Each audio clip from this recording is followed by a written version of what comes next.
Welcome back to the channel, everyone. Today we'll be talking about a $12 watch.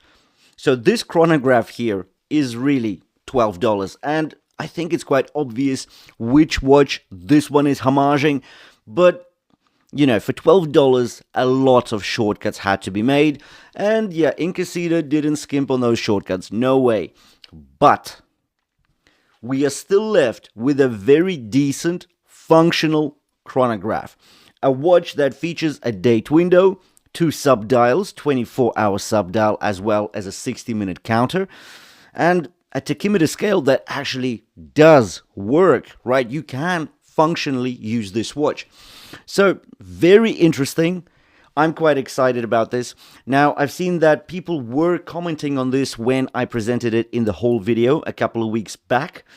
So let's see what this deep dive of a review shows about the Incaseda Chronograph. So without further ado, let's jump in. And just as a reminder, the links to the listing will be in the description below the video. Do check them out if you're after some sharp prices.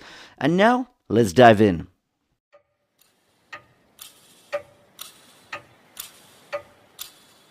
Alright, let's get one thing straight right off the bat. This Incaseda Chronograph costs just $12. Now, obviously, corners had to be cut to reach that price point.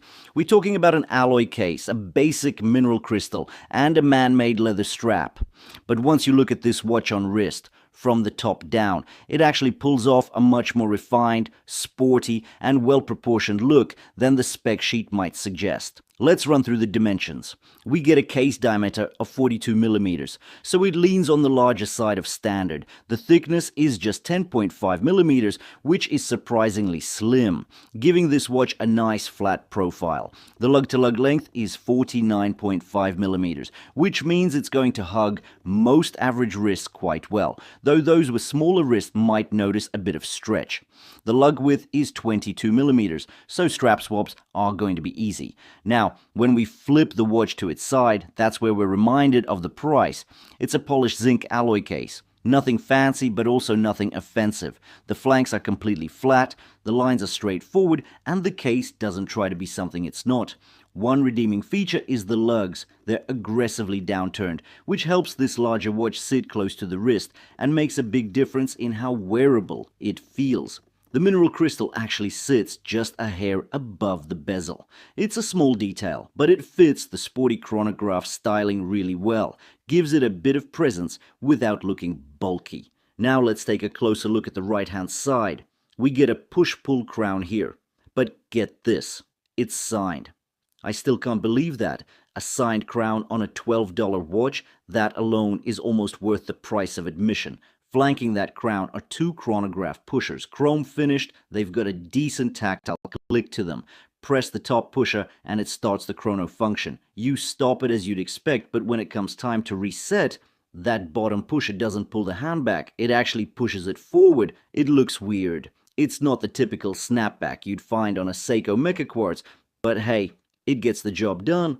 It's a visual quirk, sure, but one that kind of adds to the charm at this ultra-budget tier. The strap, as expected, is man-made leather. It tries to look like a rally strap with the faux perforated holes, but it's not fooling anyone. That said, it's actually soft, it's stitched properly, and it doesn't feel cheap in the way you might expect. Is it premium? Absolutely not.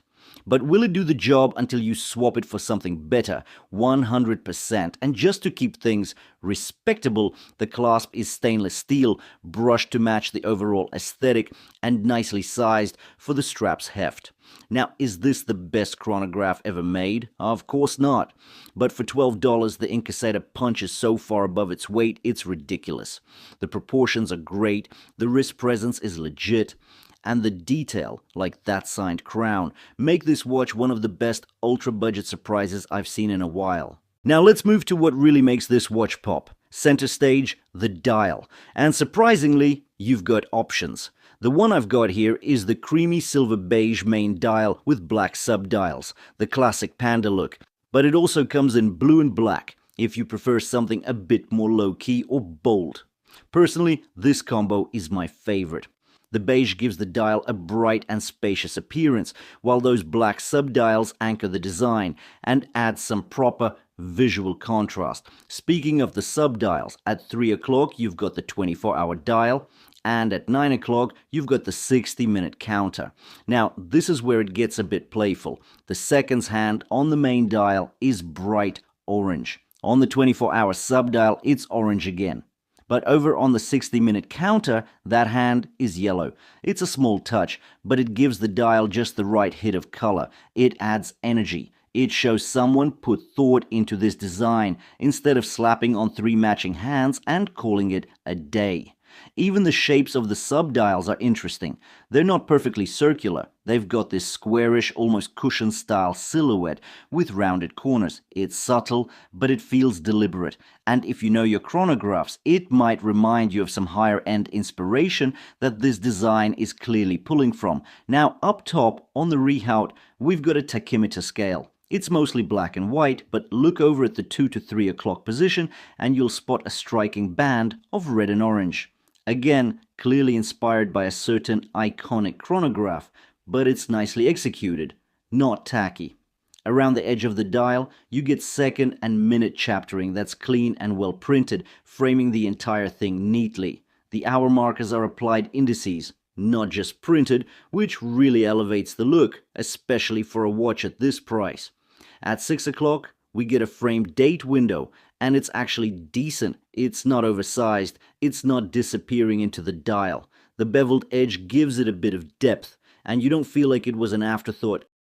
Could it be a tad bigger? Sure, but it works. Now, here's the kicker. Lume on a $12 watch, and it's not bad.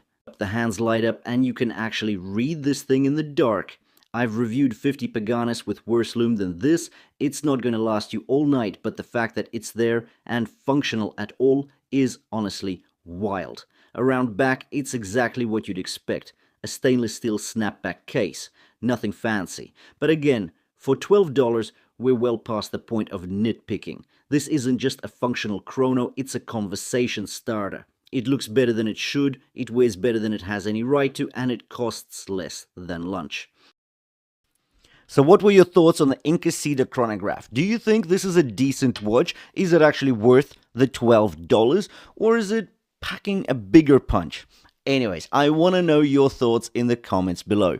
Also, the link to the listing is in the description below the video, so do check it out if you're after a sharp price. Thanks for watching, and I'll see you in the next one.